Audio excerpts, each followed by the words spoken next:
बेटा यहाँ पे एक डिटर्मिनेंट दिया हुआ है जिसमें एफ एक्स जी एक्स और एच एक्स 2 डिग्री के पॉलिनॉमियल हैं।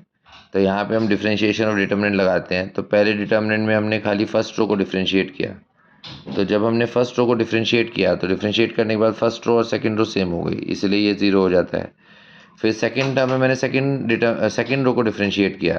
तो सेकंड रो को डिफरेंशिएट करने पे वो थर्ड रो से आइडेंटिकल हो गया, मतलब ये डिटर्मिनेंट भी 0 हुआ। और थर्ड डिटर्मिनेंट में हम थर्ड रो को डिफरेंशिएट करते हैं। तो जब थर्ड रो को डिफरेंशिएट करते हैं तो इधर एफ ट्रिपल डैश, जी ट्रिपल डैश और एच ट्रिपल डैश आएगा। तो ये 3 टर्म्स भी 0 हो जाएंगे क्योंकि हमें ये गिवन है कि ये तीनों 2 डिग्री के पॉलिनॉमियल हैं। तो जब 2 डिग्री के पॉलिनॉमियल होते हैं तो ट्रिपल डेरिवेटिव 0 बनता है, ठीक है ना। तो इसलिए थर्ड रो यहाँ पूरी 0 हो गई। तो इसका मतलब ये डिटर्मिनेंट भी 0 हुआ। तो तीनों डिटर्मिनेंट 0 होते हैं, इसका मतलब फाइव डैश एक्स 0 हो जाता है, ठीक है। अब हमें इसका एक्सप्रेशन का वैल्यू निकालनी है। एक्स में अगर 2 पुट किया तो फाइव 2 बनेगा, ये भी फाइव 2 बनेगा, तो ये कैंसिल होकर 0 हो जाता है। और नीचे एक्स को 2 पुट किया, साइन ऑफ 0 0 होता है, मतलब ये 0/0 फॉर्म बन रहा है।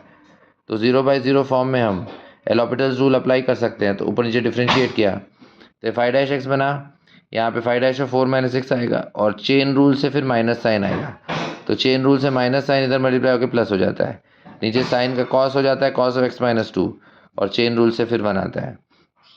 अब अगर x को 2 पुट किया तो ये 5-2, ये भी 5-2, तो ये 2 5-2 बनेगा और नीचे 1 आएगा।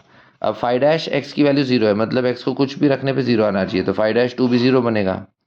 तो 2 5-2, ये भी 5-2 बनता है, ये भी 5-2, तो 0 + 0 0 हो गया, और नीचे cos 0 बन रहा है, cos 0 की वैल्यू 1, मतलब फाइनल आंसर इसका 0 आ जाता है।